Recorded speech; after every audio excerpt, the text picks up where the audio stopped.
Exploration starts from home, and we're motivated to go and see what other places we can find. And we don't even know what they're going to look like. And it's so motivating to do that, and in exploring space and what that means to people. And I think that's the whole key, is what exploration means to people. It's always going to happen, and it can happen in space. It can happen, in terms of going out into the universe, exploring, understanding what it's like. But it also happens in medicine, in science, in art, where people who see something figure it out and share it with others. And the thing about space exploration is that it's just never easy. It looks like it just happens, but I think this picture actually shows you how much is going on. And I love this picture because this is the Space Shuttle Columbia, and this is my very first launch in 1995.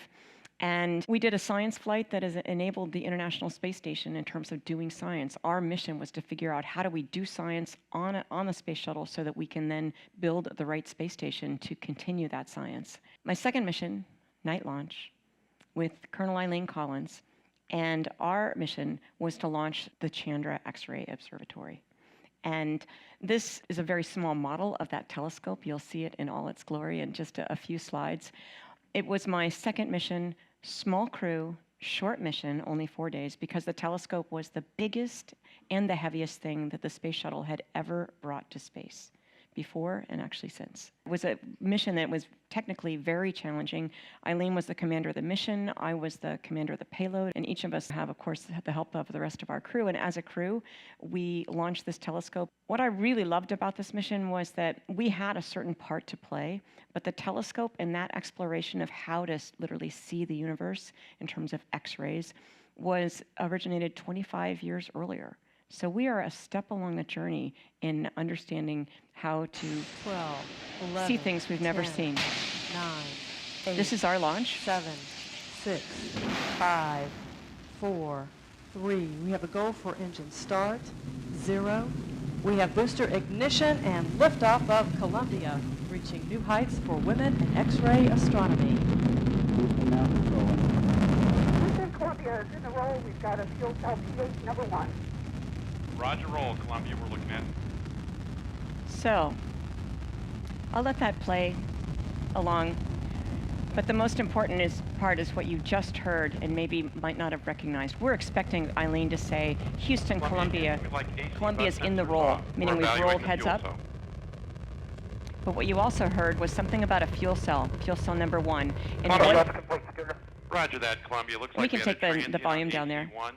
So what you heard was fuel cell pH number 1, which meant that we had an electrical short just seconds after liftoff. So mission control was busy. And I think my first thought when this happened was, we know how to do this because we just did exactly this failure in the simulator the week before. And you have a certain confidence that comes from that. And at the same time, our job is to be in our seats, looking, each of us doing our job. And one of my jobs was to look at our abort card, helping to understand which place we're at, what possibilities do we still have if something else goes wrong, and how has this failure affected our mission. And so these were pretty tense moments for us, all the way up to those 8.5 minutes where those main engines cut off. And that moment actually, that all marched along actually quite smoothly despite the failure, except that this wasn't the only thing that went wrong. We also had a leak in one of our main engines. And mission control knew that something was going on that they didn't understand. And at the same time, they didn't understand it until we got back home. And all they can do is look at the data they have, react in the ways that they can react, understand how the vehicle is behaving. And we made it to orbit, which is the safest place to be. Once you leave that launch pad, that is the safest place to be. We made it up to orbit and just a little bit shy of where we expected to be. And my job, being in charge of the telescope, was to understand, are we in the right place? Is it right enough for us to launch the telescope today? Because it was certainly really difficult to bring this telescope home. And you can see that we did indeed make it to the right place. This is the telescope perched, ready to get sort of pushed out by these springs that are at the back of the payload bay. And that's what you're seeing right here, is these big springs are waiting. As soon as I pull a switch that just makes it like an explosive zipper, just goes bzzz, like this, and that means that the telescope is free. These springs push it out. Eileen is flying the space shuttle away from the spacecraft. And this is the telescope plus a rocket on its rear end that's going to take it not just in the orbit that we are, a couple hundred miles above the Earth, but a third of the way to the moon. 80,000 kilometers. So this telescope had a long way to go, and having this rocket attached and ready and functioning, we'd done all that checkout while it was still in the payload bay. This was the start of Chandra's journey. This is a picture of Chandra that I'm very proud of because I took it and it's in focus. But it's also really important in an engineering sense, especially with all the trouble that we had going uphill, so to speak. And so seeing Chandra like this, it was really remarkable to be one of the 5 people that were just a small part of the Chandra family. There's the people who envisioned her 25 years earlier, figured out how to design a telescope like this, and get it launched, redesign things, get it launched on a different kind of spacecraft. You know, this kind of iteration goes on, and it took 25 years, and these people waited patiently to see if Chandra could show us different things about the universe. And so Chandra looks at X-rays, which is supernovas, when stars explode, when galaxies collide. And this is a supernova here. On the left, this is the best we could do for understanding what a supernova looked like before Chandra was up there. And the picture on the right is Chandra's data, as well as a couple other telescopes, because telescopes are like an orchestra. They each give us a different kind of information and to understand what's going on. And literally everything that you hear about black holes, dark matter, dark energy, is based on knowledge from Chandra. Chandra is supposed to work for 5 years, and actually ended up, it's still not working today, and it's been 25 years, and still bringing us so much data. And so I'm really proud to be part of that whole story.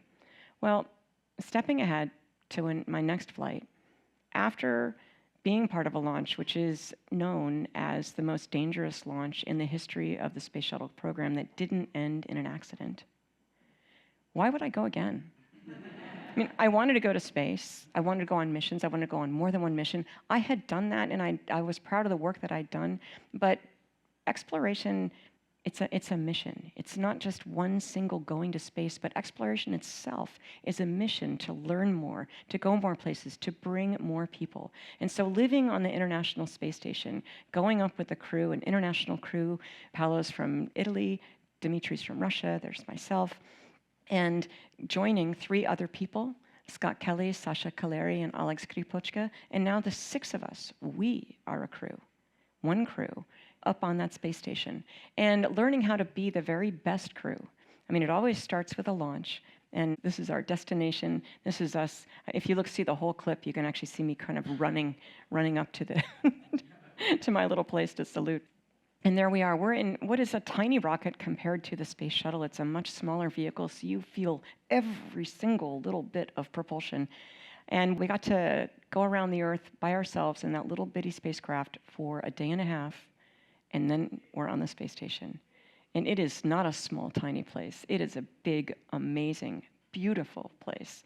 And so much room for science, so much room for just living and being people. It's a very busy schedule up there. Every few minutes is scheduled, but all of us bring things with us that make us feel like we're at home, so to speak. I brought musical instruments, and then here's our space station. And then I think what binds us together is that view, that perspective out the window of the Earth. Just so very beautiful. We were 6 people, 3 go away, 3 more come. Now we're another group of 6. And you may think that they pick these space crews based on how well people will get along and work together and how effective they will be. But they assume that they have hired professionals, and all of us have to learn to work together. There's actually just no room in that kind of choosing. It depends on what skills you have, what place you are in your career, and in what country you're from, whose turn it is. There's so many complicating factors that whoever you're with, that's who you're going to be with. And when you're up in space together, it's actually a luxury, I think, that we have in terms of learning about teamwork. It's a luxury to know that basically when we look around, we look left, right, up, down, because that's where everybody could be, anywhere up in space. There's nobody else. We are the crew. And when you think about being down here on Earth, when I think about it, everybody down here, whether you've met each other or not, whether you will meet or won't meet, all of us down here on Earth, we are the crew. And no one else is coming. which is why coming to talks like this and learning about new things is so important for all of us and sharing what we learn with others. And I think the biggest thing that gives us is, how do we go from being a crew that is sort of like people who are all excited and have some common goals, don't know each other, and probably after a few weeks of being assigned, you figure out that there's some things you don't quite appreciate about each other, okay? And you wish were different. But the mission, and mission is, I think, a really important word. The mission is more important than whether we wish each other was different or whether we like the way each other acts. I mean, each of us brings different perspectives and different challenges as well, every one of us. And yet, we learn how to be this crew, because if we don't embrace our differences, we don't accomplish the mission to its fullest potential. I show you this picture here. This is our crew plus Mark Kelly's crew and Scott Kelly's crew going to the White House. And in this picture, we have 7 people.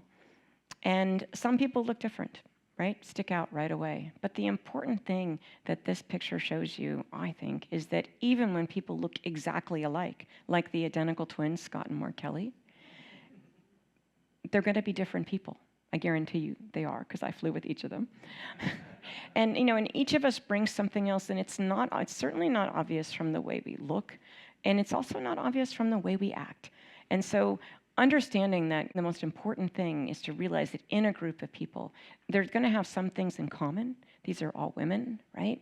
But they're from different countries, they're from different backgrounds, and I think the hardest thing, and I'm not saying it's real easy to do at home, okay? I don't mean specifically my home, but at work, it's sometimes you can be on your best behavior, and you can never stop looking for getting to know people in a different way, understanding more about their background. And the more questions that you ask, or sometimes the more you listen, the more you will learn. And it's really important in understanding what people's perspective is. When we look out of our window up there on that space station, each of us sees something different out of that window. This is Scott Kelly, his ugly feet. Who had it's a clever picture. And I think actually Don Pettit is one of the folks that came up with how to take pictures like this, where we could see literally with a wide lens the whole Earth. And Scott Kelly's girlfriend and now wife said to him, Scott, you have to put part of a person in a picture when you really want them to understand people are there. It's not just a movie, people are there. And so everybody takes these pictures. I love, of course, the one from Massachusetts. And it's different in every light. It's different in every season. And mostly, for me, it's home and getting to see that from above. This picture, you can actually see if you look way up on the top. It's a little bright in here, but you can see Cape Cod way up there. So everyone sees these pictures in different ways. And I see, of course, Massachusetts there. Folks from New York would enjoy seeing up in the upper right there, Long Island and New York. 2011, that's when I took this picture, and it was a very cold winter. You can see that from the ground as well. And also, if you look down there at the bottom is the Finger Lakes. And I took this picture right after capturing this supply ship. It was only the second time we'd ever done that from the space station. Simply amazing to do, and actually really important to show how it could be done. Now it is done all the time with companies like SpaceX and Northrop Grumman, companies and NASA cooperating together. And this picture shows where the Declaration of Sentiments was signed. So it was literally the Declaration of Women's Rights, signed back in 1948 and actually authored by Elizabeth Cady Stanton. And it wasn't like I tried to take this picture, but in this picture, there's a different perspective for everyone. And so that's why everyone looking out that window, everyone designs pictures differently based on how they feel and what they feel represents them. And they also see something different out that window. And so understanding, what do your crewmates, what's in their past that makes them look differently, what's in their present, what's in their future. All of these pictures are different people. And I love the fact that the space shuttle, with so many seats and so many missions, has brought so many people, but never enough, up to space. And the advice that I can give you about how can you change the way you look at people, it's very easy. And I say look, but I mean in a very holistic kind of sense. It's very easy to draw conclusions right away, and often when you're meeting people, you're sort of nervous. But we also get used to looking in a certain way. And you have to learn to look differently. If you want to see something different, you have to listen differently, act differently, ask different questions. And so I ask you to kind of look upside down there because you will see here now Tracy Caldwell, and on the right, Stephanie Wilson, who's from Pittsfield, Massachusetts. And we didn't really see them, and now we don't see Naoko and Dottie up there. So learn to look at people differently. And that's really what makes a crew and is imperative about any exploration, whether it's in space or in science, in chemistry, in health. And to finish up here, I'm going to show you some pictures from the Artemis 1 launch. And I think it comes back to what Dr. Somnath talked about. And I was really so happy to understand that we thought about these things similarly. And that is, this is the Artemis 1 rocket. And this is the rocket that's already been to space. It was the test flight for bringing people to space on the next mission, which is going to be next spring. And this is the rocket on the pad. This is Artemis 1 launching. And it's not so much about the rocket up there. Look at the people.